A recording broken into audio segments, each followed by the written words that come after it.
त्या दिवशी पौर्णिमा होती. चंद्र पूर्णपणे आकाशात विराजमान झालेला होता. मी मुंबईला येऊन 1 महिना पूर्ण झाला होता. काका आणि काकी गेल्या महिन्यात गावाला आले तेव्हा मला काकांनी विचारले, चाल येतो का मुंबईला? मी तर आतून घाबरलो. आजपर्यंत मी मुंबईला काहीच गेलो नव्हतो.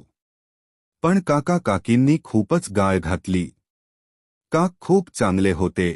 मुंबईला आलो खर, पण इथे येऊन कळले की काकांची रूम फारच लहान आहे. गावाला आमची ओसरी पण ह्या रूमपेक्षा मोठी होती.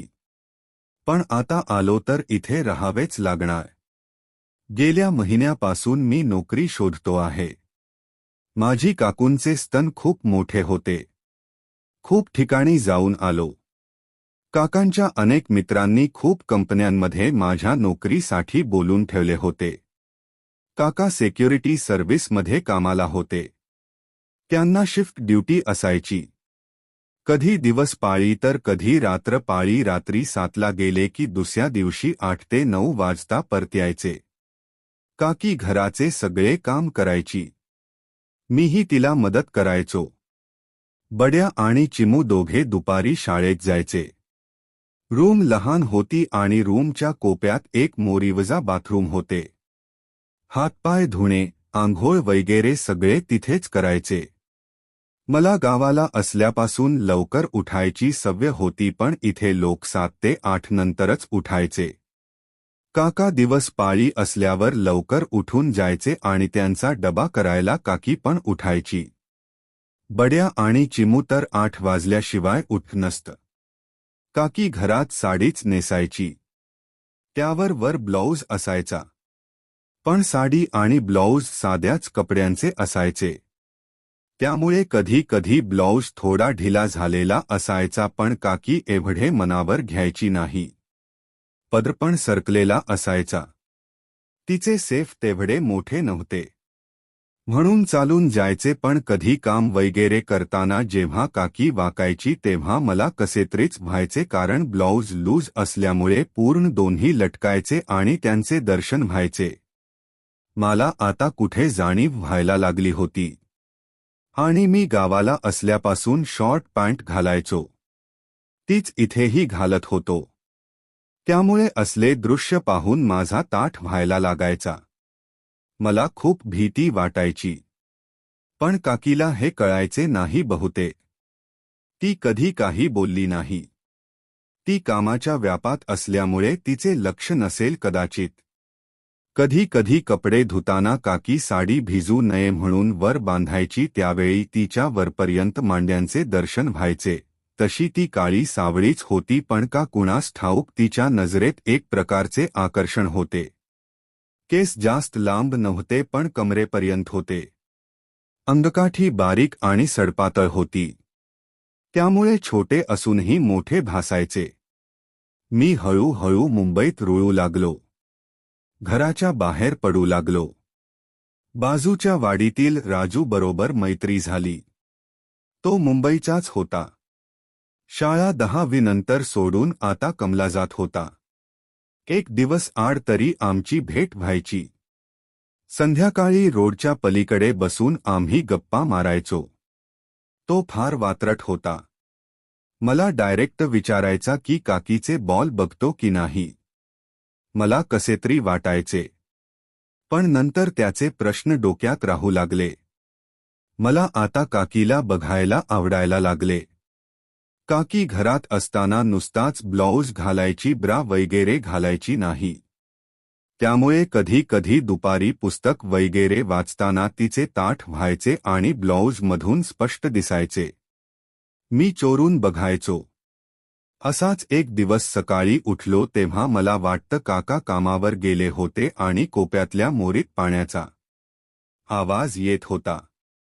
मला वाटले नळ चाल असेल म्हणून मी उठलो आणि मोरीत डोकावलो तर काकी अंघोळ करत होती. पाठमोरी असल्यामुळे तिले मला बघितले नाही, पण तिला मी पूर्णपणे बघितले. ती अर्धवट बसली होती. केसावरून अंघोळ करत होती. अंगात एकही कापड नव्हता. थोडे बाजूने बघितले तर तिचे सुडौल दिसत होते. मी पटकन भिंती आड लपलो. पण काकीला बघण्याची इच्छा स्वस्थ बसू देईना. हळूच डोकावून बघत होतो. तिचे वक्ष अतिशय मादक होते. वाटले होते तेवढे बारीक तेर मुळीच नव्हते. पोटावरची त्वचा अतिशय पातळ होती आणि सतेज सावळी होती. आता आंघोळ आटपाट आली होती. पण माझ्या तोंडाला पाणी सुटले होते. राजूच्या एक गोष्टी आठवत होत्या, त्याने माझ्या ज्ञानात भलतीच भर घातली होती. म्हणून मी काकीचे खालचे अंग पाहायचाच प्रयत्न करत होतो. तिचे एवढे मस्त वाटत होते की लगेच जाऊन त्यांना अलगद कुरवाळावे. काळभोर ऐरोला अत्यंत मादक दिसत होता आणि त्याहून तिची टपोरी स्तनाग्र. काकीने केस नीट करण्यासाठी हात वर केले तेव्हा तिच्या काखेतील केसांचे दर्शन झालं. हाहाहा, काय ते दृश्य होते! माझा चाड्डीतला लहान भाऊ एकदम सलामी देऊ लागला होता. मला त्याला कुरवाळावे लागत होते. मी जिथे उभा होतो तिथून मला फक्त काकीच्या अंगाचा वरचाच भाग दिसत होता. त्यामुळे मी चरफट होतो. आता काकीने टॉवेल घेतला आणि ती अंग पुसायला लागली.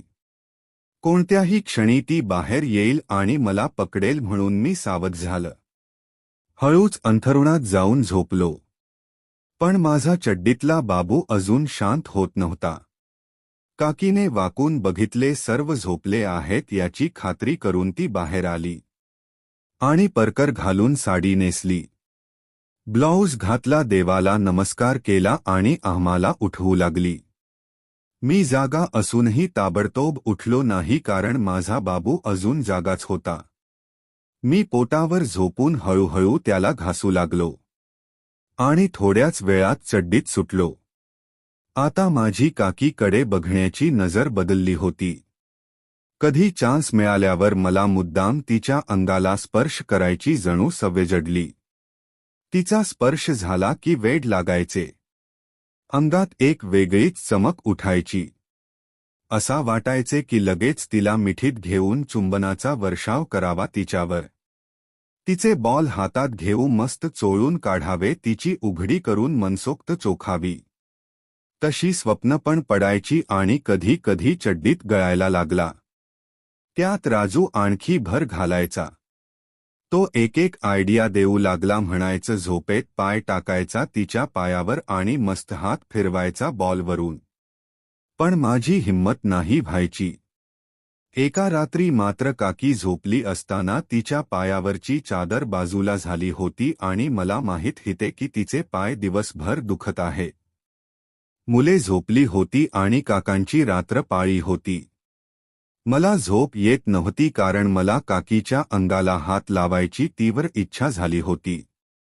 मी जरा धीर करून विचारले, काकी आज पाय खूप दुखत होते का? गळती म्हणाली, होय रे, आज उद्या बहुतेक पाळी येईल म्हणून दुखत आहे. सगळं अंग दुखतंय, जरा पाय दबतोस का? मी एकदम चपापलोच. काकी मला सांगत होती पाळीविषयी आणि पाय दाबायला. माझा विश्वास बसेना. मी लगेच उठलो आणि काकीचे पाय दाबू लागलो. ती पाठीवर झोपली होती, साडी गुडघ्यापर्यंत वेळ घेऊन. मी पाय दाबताना गुडघ्यापर्यंत येऊन पुन्हा खाली असे दाबत होतो. तिच्या स्पर्शाने चांगलाच तापलो होतो. हात थरथरत होते. चड्डीमध्ये बाबूराव ताटला होता. काकी डोळे मिटून पडली होती आणि अनिमिष नेत्रांनी मी तिला न्याहाळत होतो.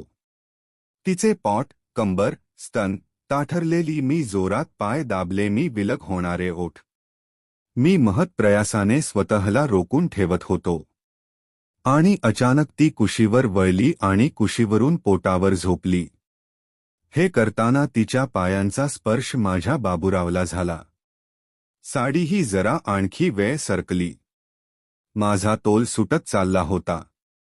तिच्या काळसर मांड्या दिसत होत्या आणि मी फक्त 1 फूटभर लांब होतो. पण आता डेअरिंग करायचे ठरवले. पाय दाबत दाबत मांड्यांपर्यंत आलो. तिला जाणीव झाली असावी. तिने लगेच मागे हात घेऊन साडी नीट केली आणि म्हणाली, अरे बस आता, आणि माझ्याकडे बघत राहिली. ह्यावेळची तिची नजर काही वेगळीच होती.